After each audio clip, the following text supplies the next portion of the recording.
That box is effing heavy. If I didn't make the honey, then why do I take the honey?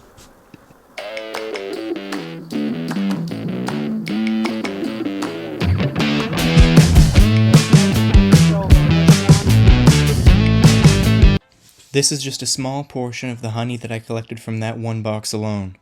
That's more honey than I could consume in a year. So if I don't need that much, why do I take that much? Artlist.io. To answer this question, I think it's very important that you know what kind of work goes into beekeeping, so therefore, I will be showing you what a typical hive inspection looks like. I usually begin by preparing my smoker. So here I'm putting sawdust into my smoker, which is what I will be using as the fuel. And in order to light the smoker, I use a propane torch to get the embers glowing and smoke to appear. Then a pretty crucial step is testing the smoke against my own arm to make sure that it's nice and cold for the bees. If it's uncomfortable on my arm, I know that it will be damaging to the bees' delicate wings. Next I begin the process of putting on the bee suit. This is a long process. I've sped it up 8 times, and this bee suit is a little bit tight in the crotch for me, but doesn't matter. Because if you've watched my videos, you know what happens if I don't wear the proper bee suit. And if you haven't watched my videos, you need to get on that right now.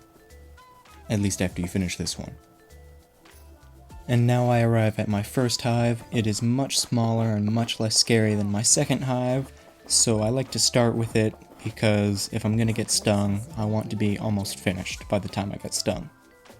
Now when I open this hive, I'm not doing it to bother them for no reason or to be mean.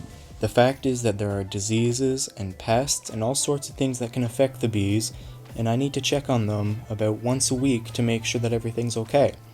It's an invasive visit, but it's more of a doctor's visit, and sometimes it's necessary to be invasive. Here I'm just pulling off the top box, that's my honey super. It's basically empty, so I need to find out what's going on down there. And as it turns out, it looks like a queen replacement happened. Can you spot her on this frame? It's okay if you can't, she's hard to see.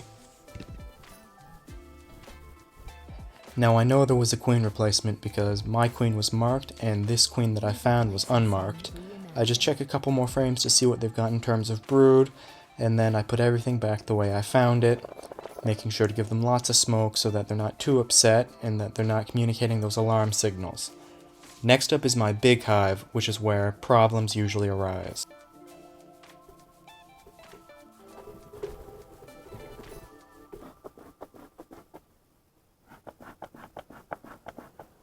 So why do I smoke the front of the hive?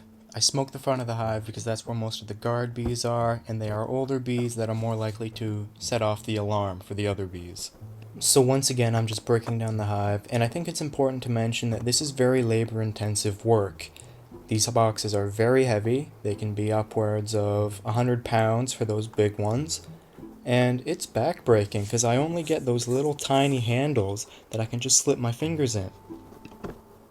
But let's get back to the main question. Why do I get to take the honey from the bees? Why can't I leave it for them?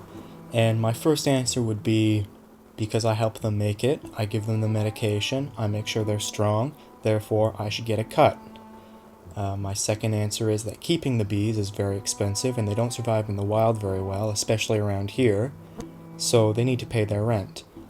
But the answer you're probably going to like a lot more is that if I didn't take the honey from the bees, there would be problems.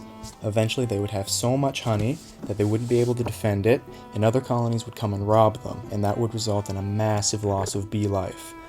So I don't take it to be mean, I don't take it to be greedy, I take it because if I didn't, the bees would get hurt. Also, sometimes my arm ends up like this, and in those cases, I think I do deserve a little bit of honey for my effort.